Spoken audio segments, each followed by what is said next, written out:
রাস্তায় বইছো আঙ্কেল, আমাদের ওইখানে রাস্তার এখানে অনেক গাথা বাতা হয়ে রয়েছে, অনেক গাড়ি চলাইতে অনেক প্রবলেম, স্টুডেন্টরা অনেক অসুবিধা হয় এমনি চলাফেরা। অনেকবার টমটম গাড়ি টাড়ি সব অনেকবার উল্টায় গেছে। হ্যাঁ, অনেকজন। তারপরে আমরা কিছুদিন আগে এক্সামও গেছে, এই রোডের লেগে আমরা অনেক লেটও হয়েছে স্কুলে এক্সাম দিতে, অনেক কিছু হয়েছে। তারপরে তো অনেক করে ব্যথাও পাইছি এখানে ফুলে টুলে। তারপরে আমরা মডেল স্কুলের স্টুডেন্টরা আয়া এখানে পরিষ্কারও করছি, বাট হয় না, রাস্তাটা ঠিক হয় না। তো আমরা নিয়ে এটা ডিউটি, আমরা রাস্তাটা ঠিক করবো, এটা তো গভর্নমেন্টের ডিউটি যে এটা রাস্তাটা ঠিক করবো। আমরা সবসময় মডেল স্কুলের স্টুডেন্টরা আড্ডায় আয়া তারপরে রাস্তা ঠিক করি।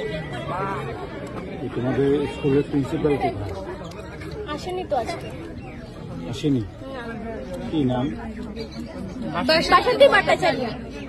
আর কোন শিক্ষক এসেছে তোমাদের সাথে? আপাতত তো আমি কাউকে দেখিনি, বিকজ আমি এখানে প্রথম থেকে বসে আছি, পিছন দিকে যাইনি। কতটার সময় হলো? সাড়ে 8টার থেকে বসে বসেছি। কেউ আসেনি এখন পর্যন্ত?